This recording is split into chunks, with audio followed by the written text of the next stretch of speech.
হাতের ধার থেকে এই সন্তানটাকে উদ্ধার করে আনা মাত্র এবার কোনো মতেই কাটছাড়া করতে চাইছে না সেই সন্তানটাকে মীনাক্ষী। হ্যাঁ বন্ধুরা, ভিডিওতে লাইক দিয়ে দেখতে থাকুন। সেই সন্তানটাকে যখন পট্টি দেওয়ার পর কিছুটা সুস্থ হয়ে ওঠে, ঠিক সেই মুহূর্তে সেই বাচ্চাটাকে কোনো মতেই কাটছাড়া করতে চাইছে না মীনাক্ষী। অন্যদিকে মীনাক্ষীর এই ভিন্ন রূপ দেখা মাত্র ক্রান্ত অবাক দৃষ্টিতে মীনাক্ষীর দিকে তাকিয়ে থাকে এবং বলতে থাকে যে মীনাক্ষীর এরকম মাতৃত্বের রূপ আমি কোনোদিনও দেখিনি। ওর মধ্যে যেন একটা মাতৃত্বের রূপ চলে এসেছে। এই সন্তানটাকে ঘিরে যে ওর কতটা স্নেহ এবং মায়া মমতা ফুটে উঠছে সেটাও নিজেও হয়তো বা জানে না। অন্যদিকে ক্রান্ত বলতে থাকে যে মীনাক্ষী এই সন্তানটার সঙ্গে এতটা মায়া লাগানোর চেষ্টা করে না, কারণ যখন কিনা ওর পরিবার পরিজন ওর সম্পর্কে খোঁজখবর নেওয়ার চেষ্টা করবে এবং যখন কিনা ওদের হাতে আমাদেরকে একে তুলে দিতে হবে না, তখন সবথেকে বেশি কষ্টই আপনার হবে।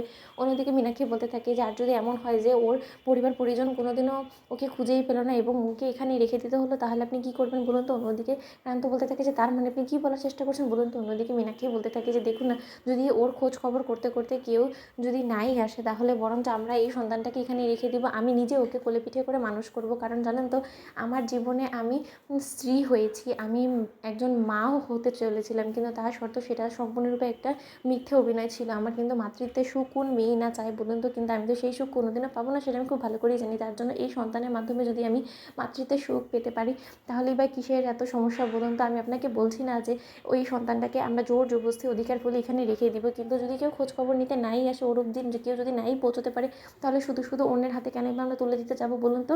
তার থেকে বরঞ্চ আমাদের কাছে ওকে যত্ন সমেত আমরা যদি রেখে দিই, তাহলেও আমাদের চোখের সামনে বেড়ে উঠলো, এটা বেশি ভালো না? কারণ কে বলতে পারে যে ওকে যার হাতে আমরা তুলে দেবো সেইখানে শিশু নিবাসে ওর যত্নটি ভালো করে হবে। অন্যদিকে ক্রান্ত বলতে থাকে যে শিশু নিবাসে তুলে দেওয়ার তো প্রশ্নই ওঠে না, কিন্তু আপনি যে কথাটা বলছেন আমার মনে হয় না যে সেই কথা অনুযায়ী কাজ হবে। অন্যদিকে মীনাক্ষী বলতে থাকে যে সে যাই হোক, যতদিন ও আমার কাছে আছে আমি ওকে মার স্নেহ দিয়ে ওকে মানুষ করব, ওকে মায়ের অভাবটা বুঝতে দেবো না। ও এক মায়ের কোল ছেড়ে এখানে এসেছে, কিন্তু ও আরেক মায়ের কোল পেয়েছে এবং এই মা ওকে স্নেহ যত্ন দিয়ে ভরিয়ে তুলবে, যাতে করে কিনা ও কোনোদিনও সেই মায়ের অভাবটা না বুঝতে পারে। এবং ও যদি আমার কাছেই থেকে যায় গোটা জীবন, তাহলে ওকে আমি কোনোদিনও বলবো না যে আমি ওর মা না, এবং আসল সত্যটাকে কোনোদিন আমি জানতে দেবো না। আমি বলে রাখলাম ক্রান্তবাবু আপনাকে। অন্যদিকে ক্রান্ত বলতে থাকে যে ঈশ্বর করুক তুমি যে ইচ্ছেটা রাখছো সেই ইচ্ছেটা পূরণ হোক, কারণ তোমার মনের মধ্যে এবং তোমার চোখ মুখ স্পষ্টরূপে বলে দিচ্ছে যে তুমি কতটা আকুতি মিনতি করছো যাতে এই সন্তানটা তোমার কাছেই থেকে যায়। এবং যদি ঈশ্বরের আশীর্বাদ থাকে তাহলে অবশ্যই সেটা হবে।